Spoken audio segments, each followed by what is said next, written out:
সময় ব্যাপারটা এমনই, সময়ের তিনটা কাল রয়েছে। একটা হচ্ছে অতীতকাল, একটা বর্তমান কাল, আর একটা হচ্ছে ভবিষ্যৎ কাল।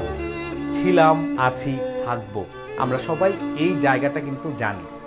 ব্যাপার কি জানো, যারা অতীত নিয়ে চিন্তা করে ওই অতীতটা কিন্তু আমরা ফিরে পাবো না। অনেককেই দেখি এখনো পর্যন্ত একটা কথা বলে যে ভাইয়া আমি আসলে কি করলাম।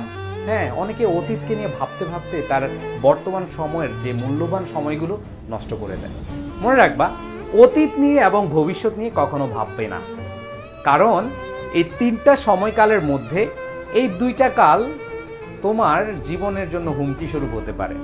যে অতীত নিয়ে ভাববে, বিশেষ করে তোমরা যারা অতীতে পরিশ্রম করেছো তারা হয়তো হতাশার গ্লানিতে একটু বেশি থাকো। হ্যাঁ, অতীত নিয়ে হারিয়ে অনেক তো পরিশ্রম করেছি, কিছুই তো হয়নি, আমি তো মনে হয় যে কিছুই পাইনি, এরকম অতীত নিয়ে ভাবতে ভাবতে বর্তমান সময়টা যে মূল্যবান, সেই মূল্যবানটাকে কিন্তু তোমরা আর অগ্রাধিকার দাও নাই। সো ব্যাপারটা এরকমই যে অতীতকে টোটালি মাথা থেকে কি করে দিতে হবে, ঝেড়ে দিতে হবে। মনে রাখবা যে ভবিষ্যৎ নিয়েও তোমার অত বেশি চিন্তা করার দরকার নেই। তুমি ভবিষ্যৎ নিয়ে যখন চিন্তা করবা তখন কিন্তু তোমার টাইম ওয়েস্ট হবে বর্তমান সময়ের। একটা জিনিস মনে রাখবা, সেটা হচ্ছে বর্তমান সময়কে প্রাধান্য দাও।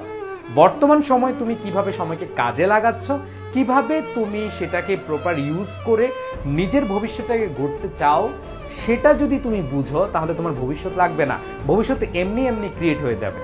সো ব্যাপার এই তিনটা কালের মধ্যে শুধু একটা কালকে বাস্তব ভাববা, সেটা হচ্ছে বর্তমান। অতীতকে নিও না, ভবিষ্যৎকে নিও না, কোনোটাকে নিয়ে না, একবারে নিজের বর্তমানকে নিয়ে পড়ে থাকো, তাহলেই দেখবা তোমার জায়গা থেকে তুমি বেস্ট একটা আউটপুট দিতে পারো। মনে রাখবা, ভবিষ্যৎ গড়ার কারিগর কিন্তু বর্তমান সময়। বর্তমান সময়টাকে ইউটিলাইজ করো, ইউটিলাইজ করলেই কিন্তু অটো তোমার ভবিষ্যৎ হয়ে যাবে। অনেকেই ভুলটা করে থাকে। তোমরা অনেকে ভাবছো যে এখনো অনেক সময় আছে। হ্যাঁ, যারা সেকেন্ড টাইমার রয়েছে, যারা ভাবছো যে অনেক দিন পরীক্ষা আছে, পরীক্ষার আগে 1 মাস 2 মাস ধুমায়া পড়বো, ব্যাপারটা কিন্তু এরকম না। পড়াশোনার ব্যাপারটা হচ্ছে যে কোনো কাজ, পড়াশোনা আমি বলবো না, তুমি যদি কোনো ফল পেতে চাও ভবিষ্যতে, তাহলে বর্তমান সময়ের এভরি টাইম তুমি কি করবা, কাজে লাগাবা, তাহলে কিন্তু এইখানে তোমার সফলতা আসবে। তোমরা এই জায়গাটায় অনেকে ভুল করে থাকো।